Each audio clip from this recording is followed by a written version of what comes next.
শুরুতেই আমার সঙ্গে যারা দুজন উপদেষ্টা এসছেন তাদের সঙ্গে পরিচয় করিয়ে দিই। এখানে আছেন আলী আজম, পরিচয় হয়ে গেছে অলরেডি, আগে খুব পরিচয়। দুজন ফরিদা আক্তার, ফিশারিজ মৎস্য প্রাণী সম্পদ।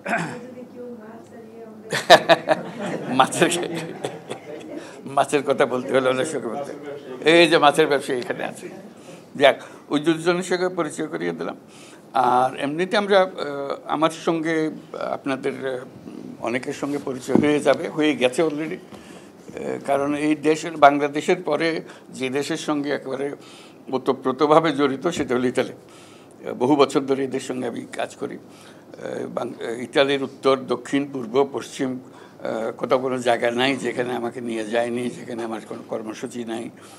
এটা একটা হলো সব রাজনৈতিক দলের সঙ্গে আমার একটা সম্পর্ক হয়ে গেছিল, যার কারণে একটা বহু ধরনের প্রস্তুতি এর মধ্যে হয়েছে রাজনৈতিকভাবে।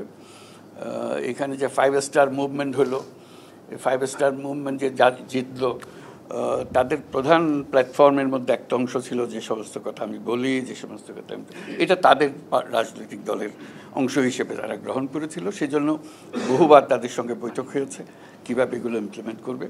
অর্থাৎ এই দেশের রাজনীতি এবং বিশ্ববিদ্যালয়, ছাত্র সমাজ সবার সঙ্গে আমার যোগাযোগ। ওই যে একটা বোলোনি ইউনিভার্সিটির কথা দীর্ঘদিন ধরে ওদের সঙ্গে আছে, এবং বিভিন্ন বিশ্ববিদ্যালয়ে এরকম সেন্টার আছে, আমাকে যেতে হয়েছে, তাদের ছাত্রদের সঙ্গে যোগাযোগ হয়েছে, কর্মসূচি আছে।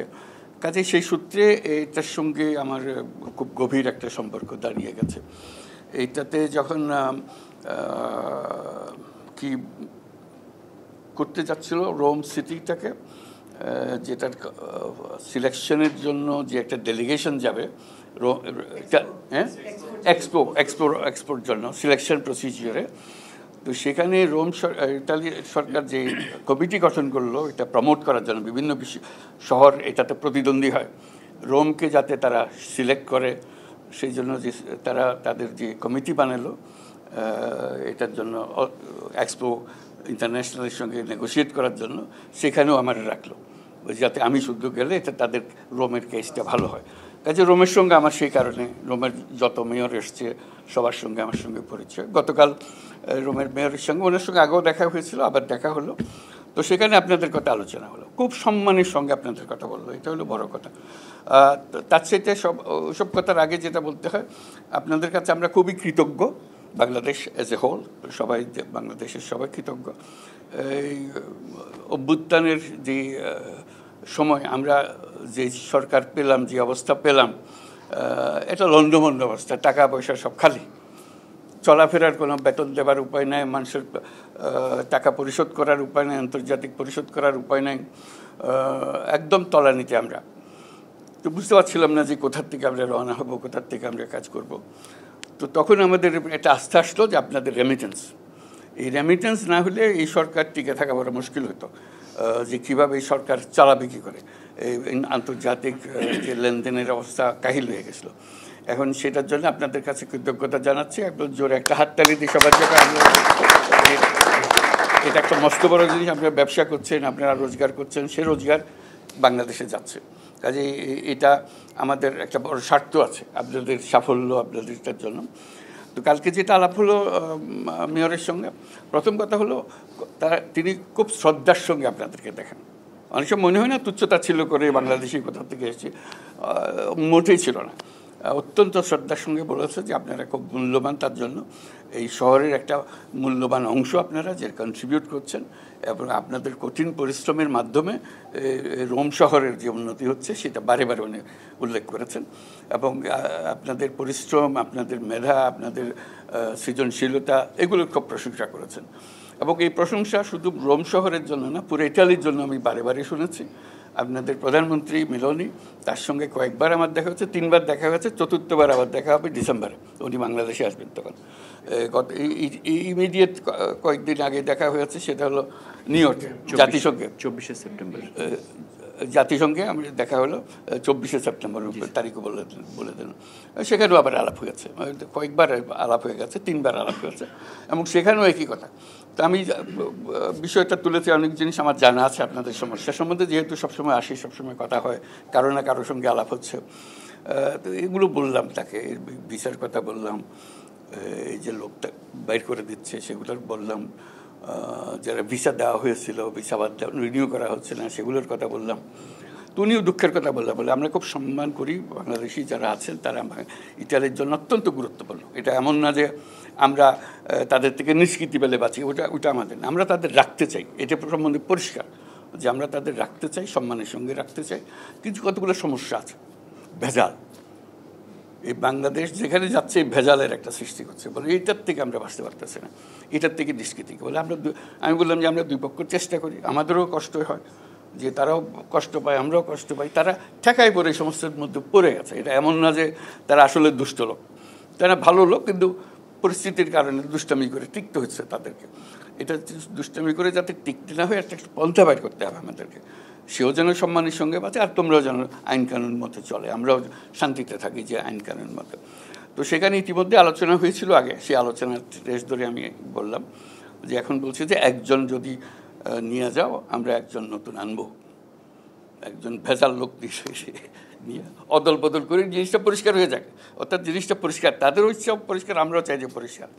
তো ওখানে একজনের পরিবর্তে একজন হবে না, একজনের পরিবর্তে দুজন হবে, এগুলো নিয়ে আমরা একটা আলাপ করছি যে কী করা যায়। এটা নিষ্কৃতি, এটার থেকে নিষ্কৃতি পেতে হবে, এটা উপায় নেই আন্তর্জাতিক আইন অনুসারে, এবং বিশেষ করে ইউরোপিয়ান ইউনিয়নের সদস্য হিসেবে তাদেরকে এটা করতে হয়। যে আমাদের লোক তো আসতেছে, নানা জায়গাতে আসছে, এই যে নানাভাবে আসে, তাদের সঙ্গে আমার আলাপ হয়েছে, এই জাহাজ থেকে সদ্য নামার লোকের সঙ্গে বৈঠক হয়েছে, মেয়রকে শুদ্ধ নিয়ে আলাপ হয়েছে, কী করবে এখন, এটা এসে গেছে।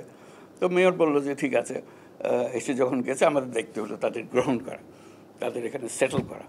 তো তাদের অ্যাটিচিউড দেখলাম যে এরকম না, এক্ষুনি জাহাজে ওঠো ফেরত যাও, ওরকম বলে না, ওরকম বলে না তাদের। এটাই হলো ভালো লাগে যে এরা সম্মান করে, মানবিকতা আছে। তো আমি বললাম যে দেখো, এটা এখন তো এখানে আসলো, বলতে এরা এখানে থাকবে না তো।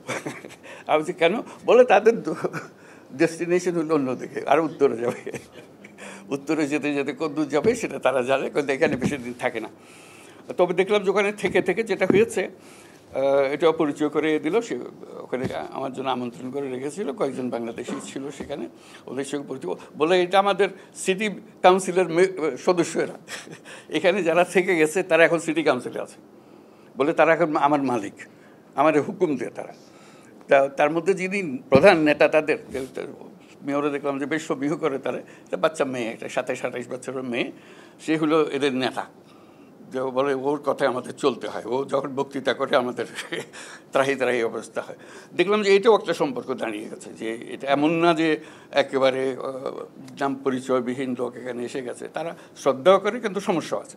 এই সমস্যার সমাধানের জন্য বারে বারে আলাপ করছে, তারা চাচ্ছে যে কীভাবে সমাধান হবে। এই যে ছাত্রদের যাদের এক্সপায়ার করে ঢুকেছিল, তারপর আর দেয় না, এইটাও একটা বড় সমস্যা হয়ে গেছে। একটা তো হলে ভেজাল লোক ঢুকে গেছে, কাগজপত্র কিচ্ছু নাই, এই ভেজালের মধ্যে আছে, ওদেরকে কীভাবে সঠিক পথে নিয়ে আসা যায়। অর্থাৎ চেষ্টা হচ্ছে সমাধান করা, তাড়িয়ে দেওয়াটা সমাধান না। এইটা পরিষ্কার হয়ে গেছে, দুপক্ষেই এটা পরিষ্কার, তাড়িয়ে দেওয়াটা সমাধান না। তবে কীভাবে এটাকে পরিষ্কার করা যায় যাতে তোমরাও পরিষ্কার থাকো, আমরাও পরিষ্কার। এই হিউম্যান ট্রাফিকিং যে জিনিসটা বলে, আপনারা সবাই পরিচিত আছেন, বলে মস্ত বড় জিনিস, বহু লোক প্রাণ দেয় ইত্যাদি, এগুলো যাতে দিতে না হয় সেটার চেষ্টা করা। যেহেতু তাদের রাজনৈতিক নেতৃবৃন্দের সঙ্গে সম্পর্ক আছে, এটা বহুবার বুঝিয়েছি যে এই জিনিসটা যাতে হয়, সুন্দরভাবে হয়, এবং আপনারা যাতে বিভিন্ন পেশায় প্রতিষ্ঠিত হন, এটাও তারা ভালো লাগছে। তারা আসে একরকম, তারপর আস্তে আস্তে উপরের দিকে চলে যায়, কেউ তাদের নিজের চেষ্টায় করে ফেলে, তো সেটা আমাদের কাছে ভালো লাগে। যদি কোনো রকম বেআইনি কাজ না করলে আমরা খুশি। আর এখানে যেহেতু আসি বহুজন সম্মান করার জন্য, রোম শহরের সবচেয়ে বড় বড় রেস্টুরেন্ট যেগুলো আছে সেখানে খেতে নিয়ে যায়, ডিনার খাওয়াবে। তো আমিও যাই, তারা ডিনার খাওয়াইতে চাই, খাই। কতক্ষণ পরে দেখি আমার চারদিকে ফিসফাস শুরু হয়ে গেছে, কী ব্যাপার। একজন বাংলাদেশি পাওয়া গেলো, সে এসে সালাম দেয়, কেন ফার্স্ট আর একটু কথা বলবো, কী বল, সবাই ভেতরে কিচেনে অপেক্ষা করতেছে, আপনার সঙ্গে একটু দেখা করবে। তো মালিক আসলো, মালিকে বললো যে হ্যাঁ আমাদের এখানে বাংলাদেশি আছে, বলে আমরা খুব কৃতজ্ঞ বাংলাদেশের প্রতি, বলে আসলে রেস্টুরেন্ট তারাই চালায়, আমি শুধু টাকাটা দিই। বলে এদের কারণেই আমার উপার্জন, তাদের হাতে এটা। ভেতরে গিয়ে দেখলাম সব কাজকর্ম করতেছে সব বাংলাদেশি। টপ রেস্টুরেন্ট কিন্তু এটা, রাস্তার পাশের রেস্টুরেন্ট না। রোম শহরের কোনো রেস্টুরেন্ট নাই যেখানে বাংলাদেশি শেফ নাই। বাংলাদেশি শেফ চলে গেলে রোম শহর অচল হয়ে যাবে। আমি তাদেরকে বললাম, আমার দেখো আমার ভাগ্য হয়েছিল ইয়েতে মস্কোতে রেস্টুরেন্টে আমাকে নিয়ে গেল একজনে, খুব বড় রেস্টুরেন্টে নিয়ে যাবে। আমি ঠিক আছে খাওয়া দাওয়া করবো, রেস্টুরেন্টে যাবো। কতক্ষণ পরে দেখি ঠিক বাংলাদেশি একজন হাজির, বলে স্যার আপনি খাওয়া হয়ে গেল, আপনার সঙ্গে একটা ছবি তুলবো। আচ্ছা ঠিক আছে ছবি তুলবা। তো বলে তারপর যখন ছবি তোলার জন্য হলো, বলে একটু কিচেনে আসতে হবে। কিচেনে গিয়ে দেখি অনেক আরও মস্কোতে, এবং এটা হলো টপ রেস্টুরেন্ট মস্কোর। তার মধ্যে পুরো জিনিস চালাচ্ছে কিন্তু ইটালিয়ান খাবার খাওয়াচ্ছে। মস্কোতে ইটালিয়ান খাবারের জন্য বেস্ট রেস্টুরেন্ট হলো বাংলাদেশি শেফের তৈরি খাবার। এটা তারা সবাই বুঝে এখন। বাংলাদেশি শেফ না হলে বেস্ট রেস্টুরেন্ট হচ্ছে না, এবং ইটালিয়ান খাবার, এটা বাংলাদেশি খাবারের জন্য আসতেছিল তারা, ইটালিয়ান খাবার, এবং এরাই ভালো, সবচাইতে ভালো। কাজে এইটুকু সম্মান নিয়ে এসছে। গতবার একবার যখন এসেছিলাম একটা সিনেমার চারদিকে পোস্টার দেখতেছিলাম, একটা বাংলাদেশি ছেলে তৈরি করেছে চারদিকে, হ্যাঁ কী নাম, বাংলা, নামটা হলো বাংলা, দেখেছেন কিনা জানি না। আমার সবাই বললো যে এটা তো দেখতে হবে। আমি হ্যাঁ আমিও দেখবো একটু, চলো। তো দেখার জন্য নিয়ে গেল, দেখা যে তার মা বাপ যত আছে সবাই আসলো, সেই ছেলেও আসলো যে করেছে আমার সঙ্গে দেখা করার জন্য। করে ওই ছবিটা সবাই মিলে দেখলাম। এই বাংলাদেশিদের এই কাহিনী আপনারা নিশ্চয়ই দেখেছেন। এটা খুব মজা লাগলো। যে মানে আমি বলছি যে কত দিকে, এটা শুধু রেস্টুরেন্ট চালাচ্ছি, ব্যবসা করছি, আন্তর্জাতিক ব্যবসা করছি তা না, কালচারের মধ্যে ঢুকে গেছে, এবং সম্মান খুব ভালো রিভিউ পেয়েছে এটা। কাজে এই সম্পর্কটা কীভাবে গড়ে তোলা, আপনারা জায়গাটা করে দিয়েছেন, হার্ডেস্ট পার্ট আপনারা করেছেন। নেক্সট যারা আসবে তারা তৈরি জিনিসের উপরে যাবে, এবং আসবে, আরও আসবে। আমরা চাচ্ছি যে আসুক, ইতালির সঙ্গে পরিচয় হোক, ইউরোপের সঙ্গে পরিচয় হোক, তাতে বাংলাদেশের অনেক উপকার হয়। ইয়াং ছেলেবেলারা দেখে থাকে আমরা যেতে পারবো, আমরা এরকম করতে পারবো। ওনারা যেরকম উন্নতি, ওরা সাহস করে এসছেন। আপনারা তো জানতেন না যে এত বড় ব্যবসা করতে পারবেন। যখন এসছেন অনিশ্চয়তার মধ্যে এসছেন, অনেক দুঃখ কষ্টের মধ্যে এসছেন, অনেক জানা ছিল না কী করব ইত্যাদির মধ্যে এসছেন। তো সেখানে এসছেন। কাজে আপনারা একটা রোল মডেল, আপনাদেরকে দেখে দেখে অনুপ্রাণিত, জাতীয় অনুপ্রাণিত হচ্ছে। কাজেই এরাও সেই সম্মানটুকু দিচ্ছে। আমরা এরকম মনে করি না তারা বলে তুচ্ছ-তাচ্ছিল্য করছে, মোটেই না। আপনি একবার গ্যারান্টি দিয়ে বলতে পারো তারা অত্যন্ত সম্মান করছে, কারণ তাদের অর্থনীতি বেঁচে আছে আপনাদের জন্য। তা না হলে তাদের অর্থনৈতিক সংকট হতো।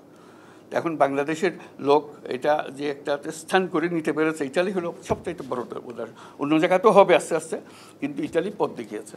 তো সেই জন্য আবার জাতির পক্ষ থেকে আপনাদের সবাইকে ধন্যবাদ জানাই।